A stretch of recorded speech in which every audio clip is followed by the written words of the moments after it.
The hell? Alarms of a KDO94 listening area of northeast inland Ohio. During potentially dangerous weather situations, specially built receivers are automatically activated to warn of the impending hazard. Tests of these receivers are normally conducted by the National Weather Service every Wednesday between 11 a.m. and noon. When there is a threat of or existing severe weather in the area, the test will be postponed until the following day. This ends the test of the no weather radio warning alarm.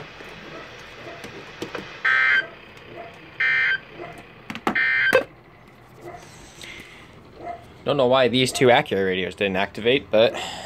Oh, wait, what?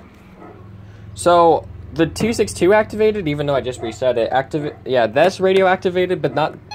Oh, it could be because of the fact that my cell phone charger was plugged in with the AC adapters, but... I do know that if that thing was not plugged in, those radios would have gone off for sure. So, yeah. At least I got the test.